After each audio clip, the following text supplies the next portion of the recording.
Most people spend their entire lives trying to change everything except the one thing that would make the most difference, themselves. They want to change their circumstances, change their boss, change their spouse, change their children, change the weather, change the government, change everything but the person looking back at them in the mirror.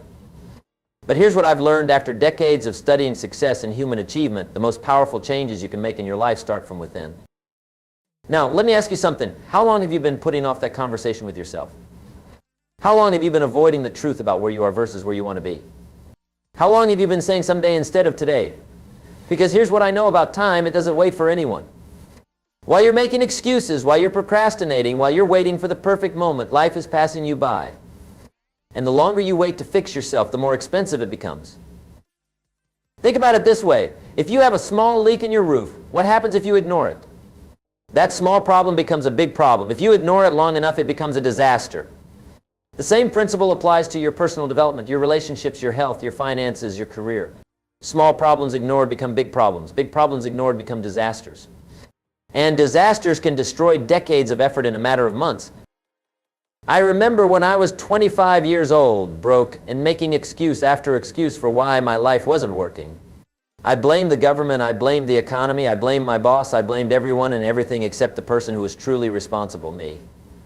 Then I met my mentor, and he taught me something that changed everything. He said, "Jim, for things to change, you've got to change. For things to get better, you've got to get better. For things to improve, you've got to improve. When you change, everything changes for you." That was the beginning of my education in personal development. And let me tell you, it wasn't easy. Because fixing yourself means admitting that you've been the problem. It means taking responsibility for where you are. It means looking at your habits, your attitudes, your associations, your activities, and saying, if my life is going to be different, I'm going to have to be different. Now, some of you might be thinking, but Jim, you don't understand my situation. You don't know what I've been through. You don't know the challenges I'm facing. And you're right. I don't know your specific situation. But here's what I do know. We all have challenges. We all have obstacles. We all have setbacks. The difference between those who succeed and those who doesn't, the absence of problems, it's problems into problems. You see, life is like the changing seasons. We all go through winters in our lives, times of difficulty, times of struggle, times when everything seems to be going wrong. But winter is not permanent. Spring always follows winter. The question is, what are you doing during your winter to prepare for your spring? Are you using this time to grow, to learn, to develop yourself? Or are you just complaining about the cold? Let me share with you the fundamental areas where you must fix yourself if you want your life to change. First, you must fix your philosophy. Your philosophy is how you think about life, how you interpret events, how you see yourself and your possibilities. If your philosophy is flawed, everything else will be flawed. If you think life is supposed to be easy, you'll be unprepared for difficulty. If you think success should come without effort, you'll quit at the first sign of resistance. If you think other people are responsible for your happiness, you'll spend your life disappointed. Your philosophy becomes your thoughts become your words become your actions, and your actions become your results. So if you don't like your results, trace it back. Don't start with changing your actions, start with changing your philosophy. When you get your thinking right, everything else will follow. The second area you must fix is your attitude. Attitude is everything. I've seen people with great skills and terrible attitudes fail miserably. And I've seen people with average skills and great attitudes achieve extraordinary success. Your attitude determines your altitude. It determines how high you'll rise, how far you'll go, how much you'll achieve. But here's the key about attitude. It's a choice. Every morning when you wake up, you choose your attitude for the day. You can choose to be positive or negative, grateful or resentful, optimistic or pessimistic. Most people let their circumstances choose their attitude, but successful people choose their attitude regardless of their circumstances. I learned this lesson early in my personal development journey. I used to let my bank account determine my attitude. When I had money, I was happy. When I was broke, I was miserable. But then I realized that my attitude was determining my bank account, not the other way around. When I changed my attitude, my income started to change. When I became grateful for what I had instead of resentful about what I lacked, opportunities started appearing. When I became enthusiastic about my future instead of disappointed about my past, people started wanting to do business with me. The third you must fix is your activities. What you do each day determines what you become. If you do the same things you've been doing, you'll get the same results you've been getting. For your life to change, your daily activities must change. You can't keep doing what you've been doing and expect different results. Most people major in minor things. They spend their time on activities that don't matter, activities that don't move them toward their goals, activities that don't improve their skills or increase their value. They watch too much television, they engage in too much small talk, they participate in too much negative conversation. They're busy, but they're not productive. They're active, but they're not effective. Successful people, on the other hand, focus their time and energy on activities that matter. They read instead of watching mindless television. They listen to educational programs instead of negative news. They associate with people who inspire them instead of people who drain them. They work on themselves more than they work on anything else. Now let me talk to you about associations, because this is one of the most important areas where you must fix yourself. You become like the people you spend the most time with. If you associate with people who complain, you'll become a complainer. If you associate with people who make excuses, you'll become an excuse maker. If you associate with people who have small dreams, your dreams will shrink. But if you associate with people who are positive, people who are growing, people who have big dreams and are working to achieve them, you'll be influenced in a positive direction. I know this can be difficult because sometimes the people closest to us are the ones holding us back. Sometimes it's family members, sometimes it's old friends who don't want us to change because our change makes them uncomfortable. They like us the way we are because it makes them feel better about staying the way they are. But here's what you must understand. You cannot let other people's comfort zones determine your potential. This doesn't mean you have to be mean to people or abandon everyone in your life. But it does mean you might have to limit your time with certain people and increase your time with others. You might have to find new associations, join new groups, attend new events where you can meet people who are going in the direction you want to go. Another critical area where you must fix yourself is in your learning. Most people stop learning when they finish their formal education, but that's when learning should accelerate. The world is changing rapidly, and if you're not growing and learning, you're falling behind.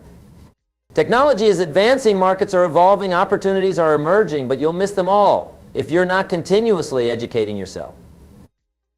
Formal education will make you a living, but self-education will make you a fortune.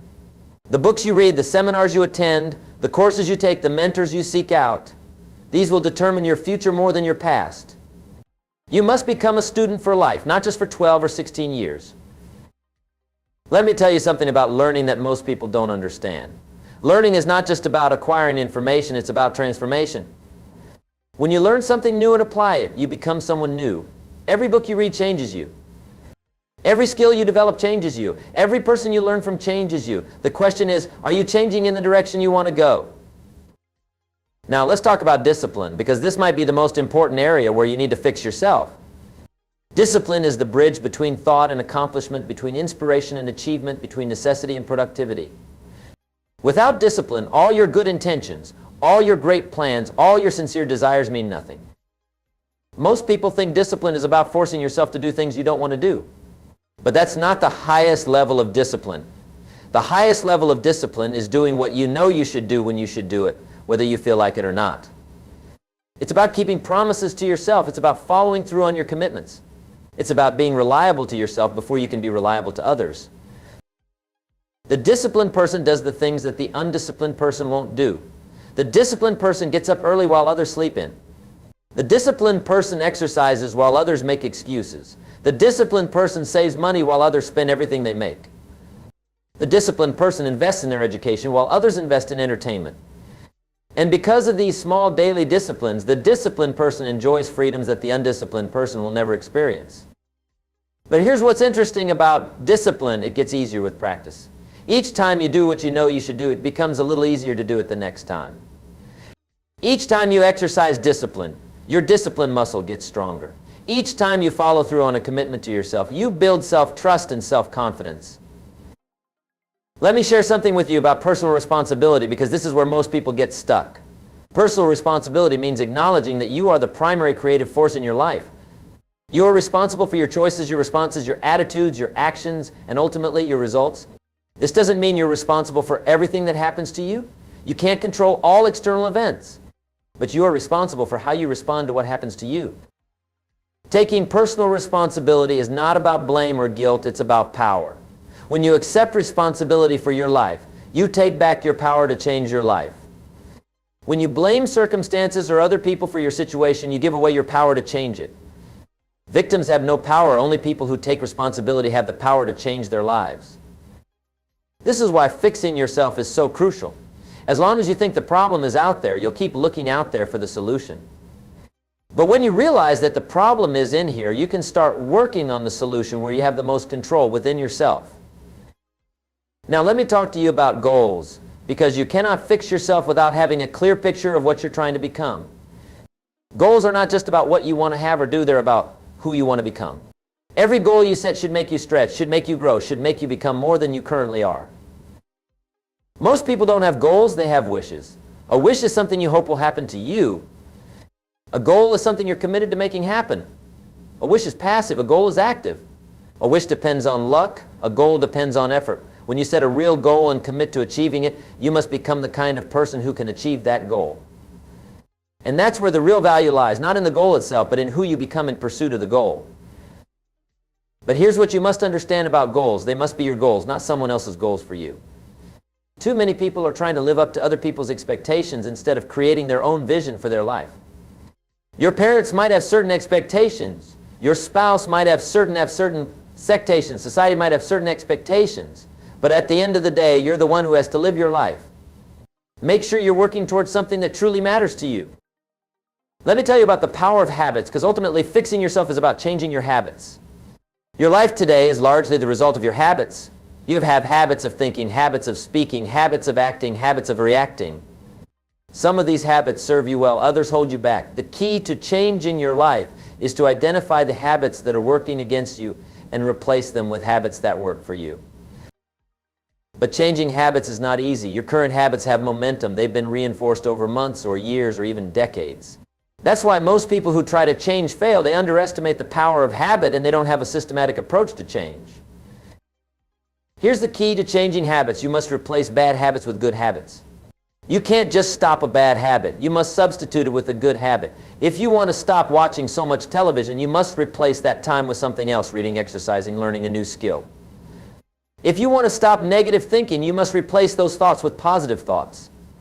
Nature abhors a vacuum. If you don't consciously choose what to put in that space, something else will fill it. The other key to changing habits is to start small and be consistent. Don't try to change everything at once. That's a recipe for failure. Pick one habit and focus on that until it becomes automatic, then move on to the next one. It's better to make small changes consistently than to make big changes sporadically. Now, let me address something that many people struggle with, the fear of change. Even when people know they need to fix themselves, they're often afraid to begin because change is uncomfortable. They're afraid of failure, afraid of what others might think, afraid of leaving their comfort zone.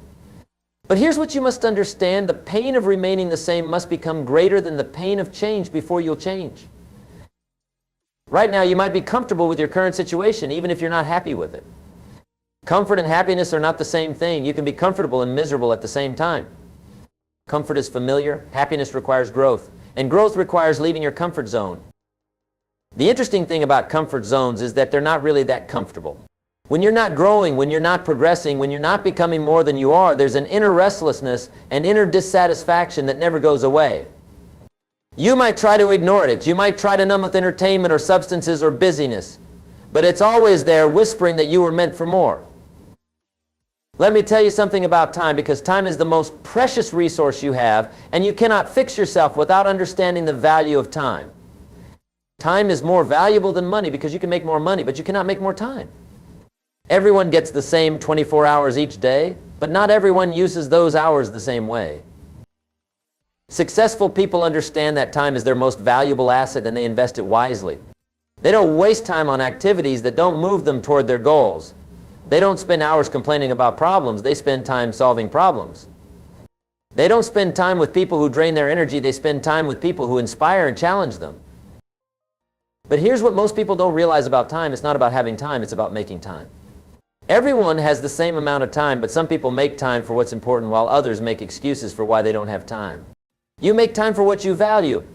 If you value entertainment more than education, you'll make time for television, but not for reading. If you value comfort more than growth, you'll make time for leisure, but not for learning. The question you must ask yourself is this: how am I currently investing my time? And is that investment moving me toward the person I want to become? If the answer is no, then you know what needs to change. Let me share with you the importance of health and fixing yourself, because you cannot achieve everything you're capable of achieving if you don't take care of your physical health.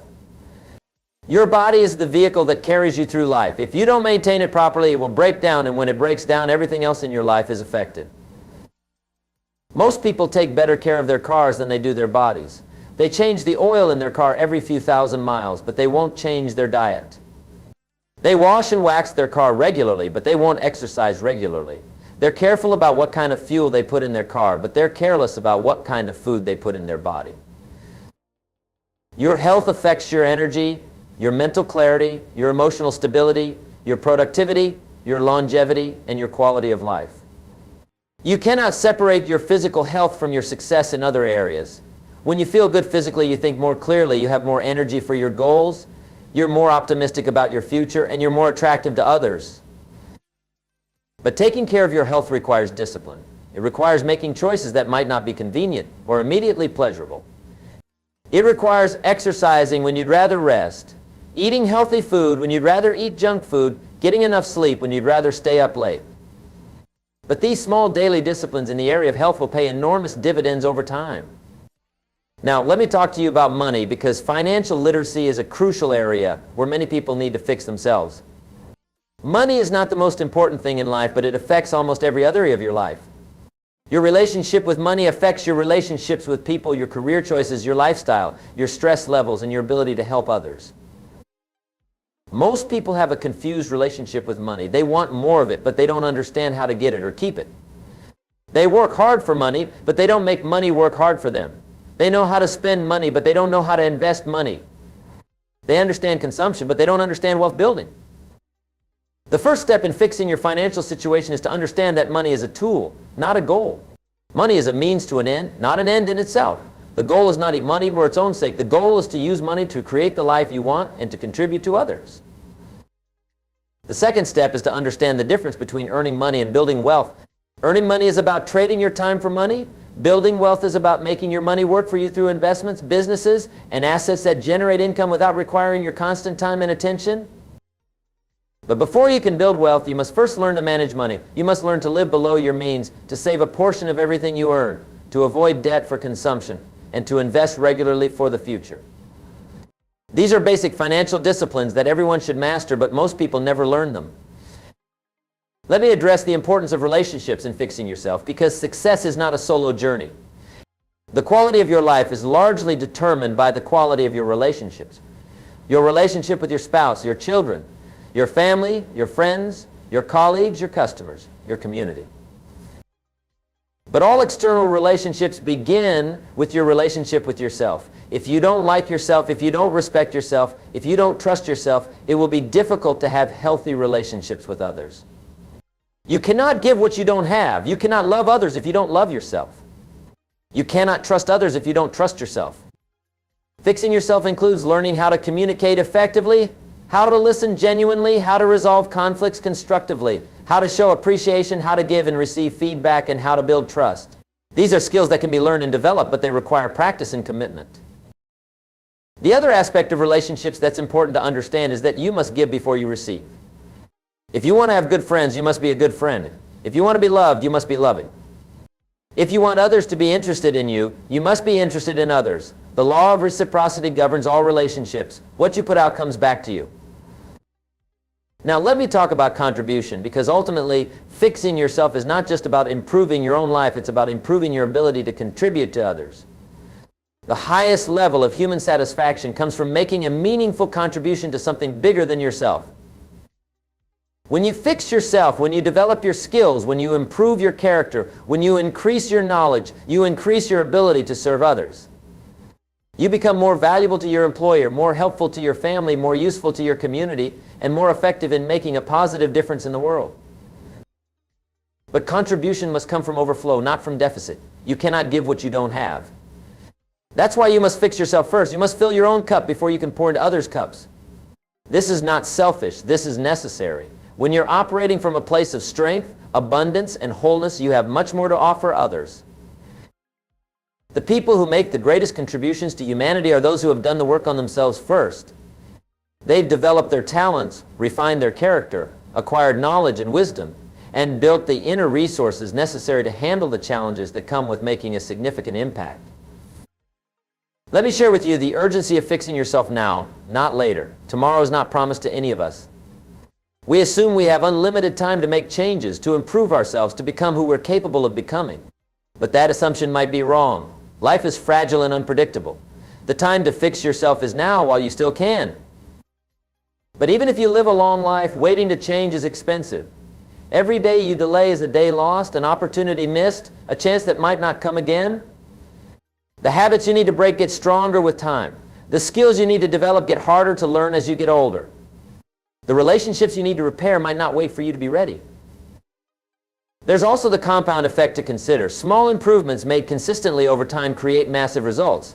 But this works in reverse too. Small neglects compounded over time create massive problems. The earlier you start fixing yourself, the more time you have for the positive compound effect to work in your favor. And here's something else to consider. The people in your life are waiting for you to become who you're capable of becoming. Your children are watching you, learning from your example. Your spouse is hoping you'll become the partner they need. Your employees or colleagues are waiting for you to provide the leadership they deserve. Your community needs the contribution you could make if you were operating at your full potential. You have a responsibility not just to yourself, but to all the people whose lives you touch. When you fail to develop yourself, you're not just limiting your own potential, you're limiting your ability to help others reach their potential. Let me tell you about the rewards of fixing yourself, because the journey is challenging, and you need to understand what awaits you on the other side. When you commit to personal development, when you do the work of changing your philosophy, your attitude, your activities, your associations, and your habits, remarkable things begin to happen. First, you develop genuine self-confidence, not arrogance or false bravado, but quiet confidence that comes from knowing who you are and what you're capable of. You stop seeking validation from others because you validate yourself through your actions and results. Second, you develop resilience. Life will still present challenges, but they won't devastate you because you've built inner strength. You'll bounce back faster from setbacks because you have the tools and the mindset to handle adversity. Third, you'll attract better opportunities. When you improve yourself, you become more valuable, and more valuable people attract better opportunities. The job offers get better, the business opportunities improve, the relationships become more fulfilling. Fourth, you'll experience more joy and satisfaction. When you're growing, when you're progressing, when you're becoming more than you were, there's an inner satisfaction that no external achievement can match. You'll sleep better at night knowing you're moving in the right direction. Fifth, you'll have a positive impact on others. Your example will inspire people around you to work on themselves. Your children will be proud of you. Your spouse will respect you more. Your colleagues will look up to you. You'll become a source of positive influence in your community. But perhaps most importantly, you'll know that you gave your best effort, that you didn't waste the talents and opportunities you were given, that you became who you were meant to become. At the end of your life, you won't have regrets about what you could have been or should have done, because you'll know you did the work. Now let me leave you with this final thought. The decision to fix yourself is the most important decision you'll ever make. It's more important than choosing a career, more important than choosing a spouse, more important than choosing where to live. Because who you become affects every other choice you make and every result you achieve. The time is now, not tomorrow, not next week, not next month, not next year. Now. While you still have time, while you still have energy, while you still have the opportunity to change course, the longer you wait, the harder it becomes and the more it costs you. Start today with one small change. Pick one habit you want to develop or one habit you want to eliminate. Pick one book you want to read or one skill you want to learn. Pick one relationship you want to improve or one goal you want to pursue. Don't try to change everything at once. Just start with one thing and build momentum.